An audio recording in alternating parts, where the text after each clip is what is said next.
All right. Let's get it rolling. Get it cracking up in this piece. What's good, fam? Let's get back at it. This video will talk about narcissistic traits you need to be avoiding when you find these in women that you like. You may want to reconsider, because some of these things right here can cause you to feel like, you waste your time, right? Don't waste your time on someone that's not trying to make time, right? Someone that's narcissistic is about themselves. We'll get into some of the traits. If you're new to the channel, like, subscribe, comment below, do what the buttons tell you to do. Click on, hit the notification bell, all that, right? So listen, if you're new to the family, welcome to my old school, my day oneers. We getting it rolling. Let's get it.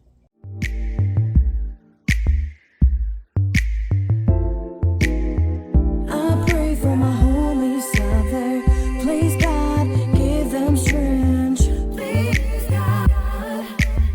So this is a serious condition we're talking about, which is narcissistic behavior, because most of the times the person that's narcissistic doesn't know it, right? Or they don't care. Chances are they've been doing this for a long period of time, and they already know, right? They can get away with certain things. They can get away and kind of grease the wheels of society, right? Because why? Society allows this. Being narcissistic or toxic or whatever seems to be the buzz, right? That creates the social attention, and it draws the media and all this. They encourage this kind of behavior, but it's not healthy, right? There's too many record reports, too many reports and university studies that show that women suffer more, and it's suffering, right, of this condition of narcissistic than men do, especially with the media. Like I said, it promotes and propagates this behavior in so many ways, right?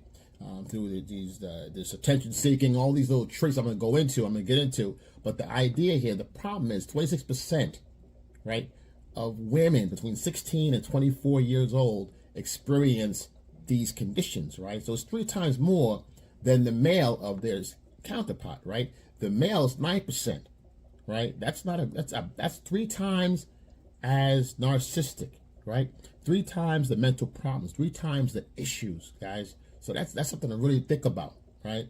So, and also when it comes to the self-harm, right, based on narcissistic behavior, it also creates self-harm. That could be mental, physical, or any other kind of way that's going to, make them feel as if they're not happy with themselves or not loving themselves. It's from a place of love, right? This comes from a place of love. As a matter of fact, those stats are the same, pretty much almost the same as the mental stress, the physical part, right? The mental part.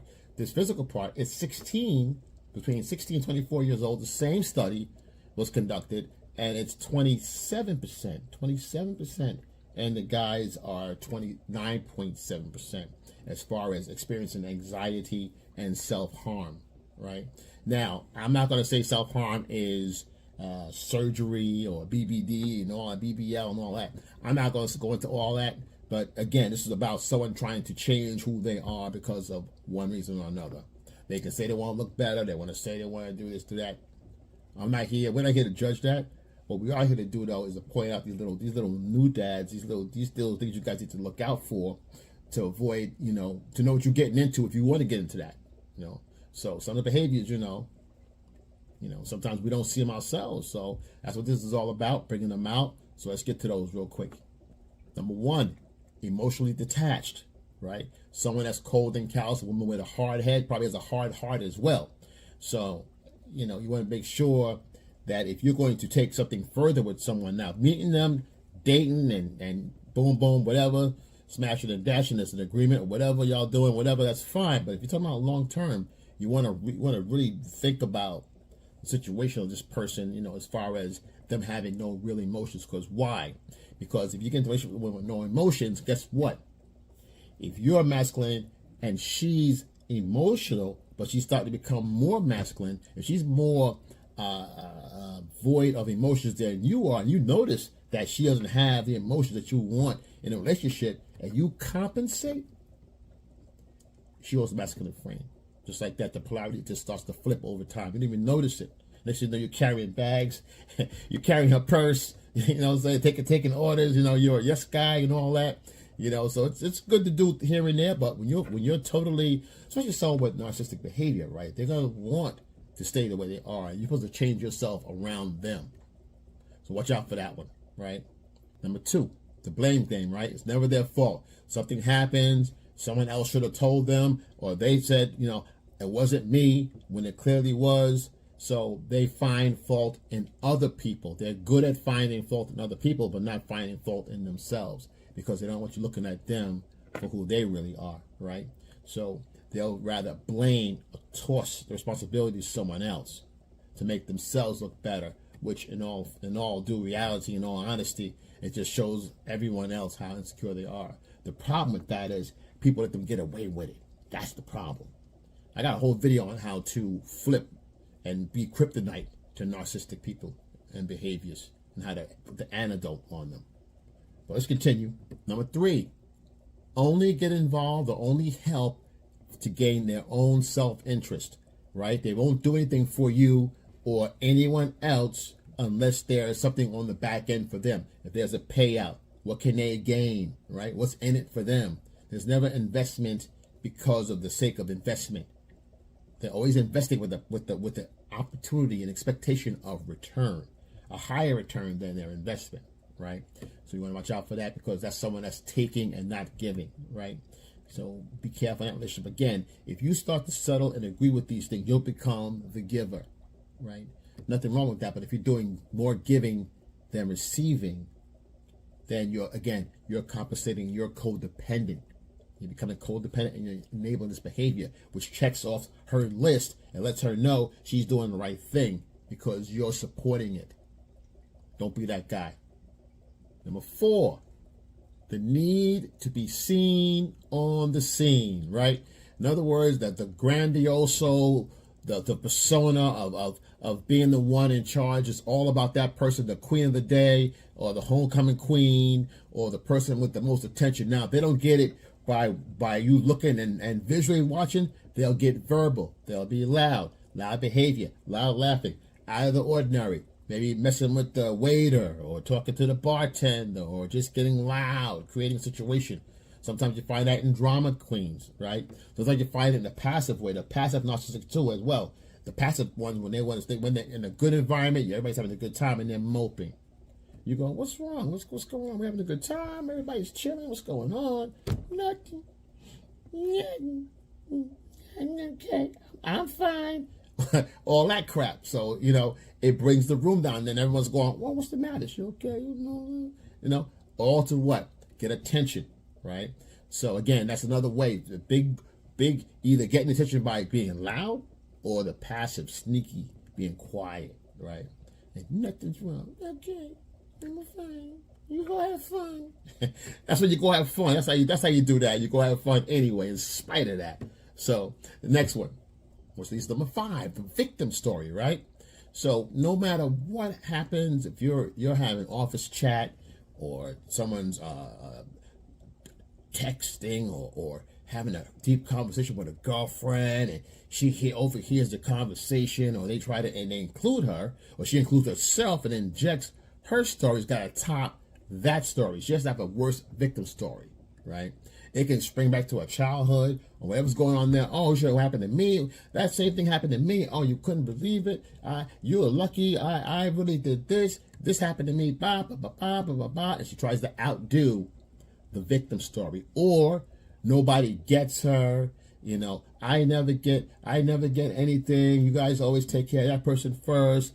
Or, why am I not being treated like the other person? There's a lot of jealousy in there also, but they play the victim role so they can get the sympathy. They need love and attention, right? Their lack of, right? Because the love and attention they don't have in themselves to generate happiness and joy is not there, right? They have to get it from the outside. They have to draw it in from other people, right? That's a taker, right? That's an energy monster, energy zombie, just taking it in. Doesn't have nothing inside to dwell, to generate, to give out, right? It's only receiving. Listen, be careful when you get someone like this also. It's draining mentally and it's draining physically. Trying to keep lifting them up and propping them up and telling them how great they are. So they want to hear. So victim story. Either that, or they use it also to create guilt, right? For favor, right? You know, I don't feel this, and I'll make it up to you. Let me do this, and let me do that. I'll do that for you. You want candy? Well, I don't know. You want this? I don't want. She want a bag. She want a Birkin bag. So don't fall for the bait. You know what it is? It's a victim story. Don't buy the victim story. She'll be all right. Next one. Number 6, fear of abandonment. Now, this is what goes past, in my opinion, past the narcissistic behavior and all that. This is all women. Fear being alone and abandoned, right? But when it comes to narcissistic behavior, though, and fear of being abandoned, I would top that off with actually being fear of being found out or exposed and then abandoned because of being exposed. In my video I did on kryptonite, the kryptonite to narcissistic behavior and all this, it talks about that's one of the keys, one of the things that'll topple someone that's narcissistic is when you expose them in front of the crowd that they're trying to impress, right? That will destroy, and also that would create the biggest fear of being abandoned. People saying, oh, I thought you was this and that, and they're being rejected. That's a big, big, big fear for a narcissist, because all of a sudden the people that was giving them all the joy and the power that they needed take it all away, right? So it leaves them in a lonely, abandoned place. So that's a real. Check that video out though. It kind of wraps this up as well. Nice little bow, right? Nice little package for you there. Next one. High admiration. They live for high admiration. This again fills the ego. If the ego is happy, if the ego is up, and the ego feels it's getting what it needs from the outside sources and resources, because people are only resources to the narcissist. Okay, understand that when you're a narcissistic person, you're a resource. You're serving a need for that person. You're filling that need, and to the point where they're satisfied. Now, that's one part of it. They may need needs for other things: attention, validation, finances, status, upgrades, okay? And they move accordingly. So understand and recognize that with someone like this, they're going to use what they can to get what they want. That's when you hear that phrase. That's a negative phrase, right? If you're using it maliciously, obviously.